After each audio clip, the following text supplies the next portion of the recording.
Antihistamínicos.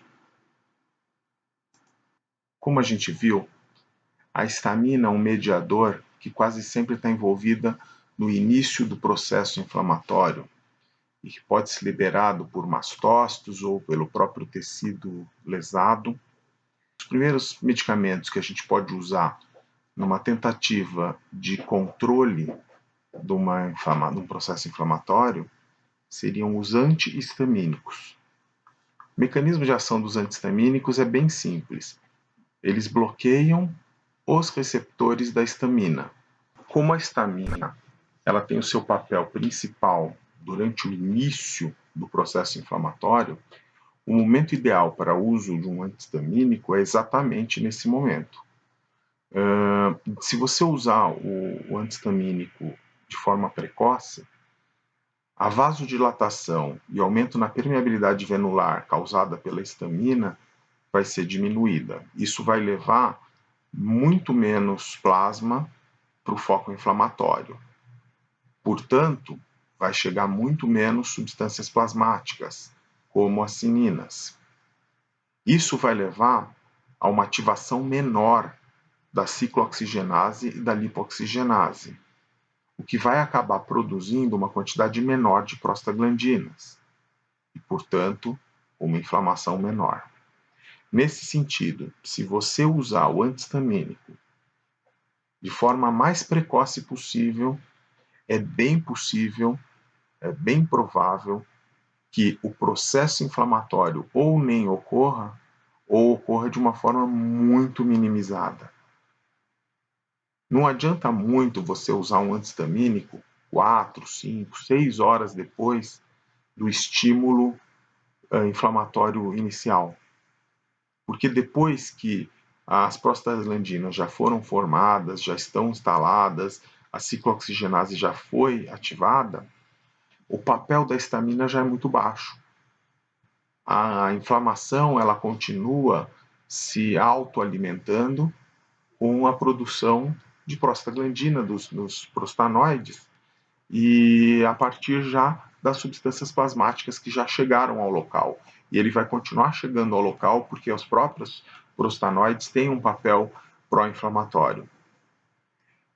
Isso é tão verdade que você pode usar um antihistamínico tão precocemente que pode ser até antes de entrar em contato com o alérgeno.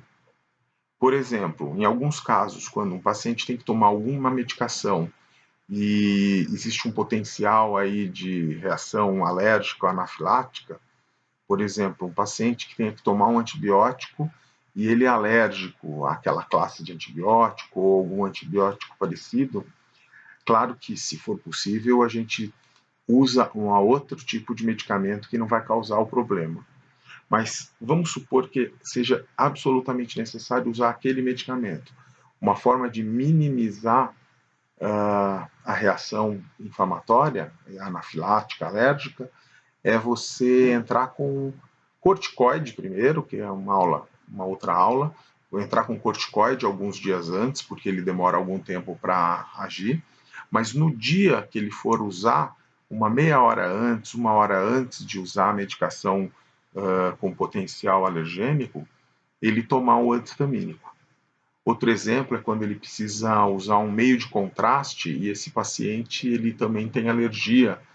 E você pode, então, dar o corticoide alguns dias antes e uma meia hora antes do exame, né, uma meia hora antes dele entrar em contato com o meio de contraste para diagnóstico, ele vai tomar o antihistamínico.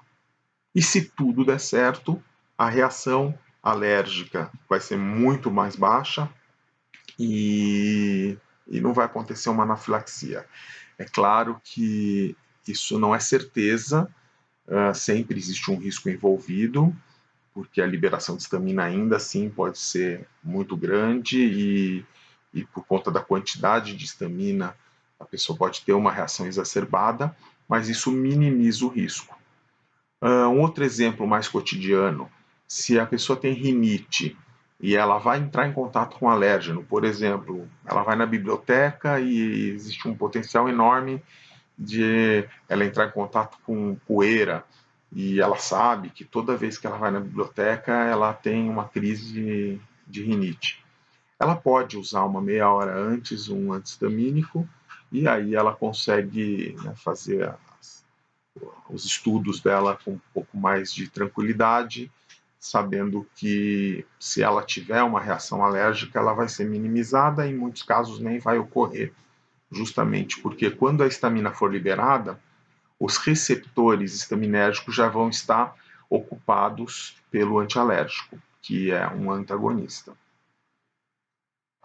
E é justamente por isso que é recomendado que paciente que tenha doenças com uma base inflamatória alérgica, como asma, bronquite, a rinite ou atopias, ele sempre tenha consigo antihistamínicos. Assim que ele entrou em contato com o alérgeno, ou ele desconfia que entrou em contato com o alérgeno, ou ainda que já tenha se instalado alguns sintomas, ele tomar o antistamínico o mais precoce que for possível, não esperar para chegar em casa para poder tomar o antistamínico, porque aí também pode já ser muito tarde e o papel do antialérgico pode ser diminuído. Os receptores da histamina envolvidos no processo alérgico e da inflamação são os do tipo H1. Eles são responsáveis pelo broncoespasmo, pelo prurido, né, a coceira, vasodilatação, aumento na permeabilidade venular. Existem outros receptores histamínicos, mas envolvidos em outros processos não relacionados com a inflamação. Por exemplo, o receptor H2 está relacionado com a secreção gástrica. Ele estimula a liberação de ácido clorídrico, mas também eleva a frequência cardíaca e tem um papel também no relaxamento da musculatura uterina. Portanto, os antihistamínicos do tipo H2, eles acabam sendo utilizados principalmente como gastroprotetores, apesar de que alguns deles também podem bloquear receptores do tipo H1 e, portanto, eles podem ter uma leve atividade antialérgica. Já os receptores H3, eles estão relacionados ao feedback negativo na liberação de histamina, ou seja, quando eles são estimulados, ocorre uma diminuição na liberação da histamina. E não há medicações, então, com esse intuito.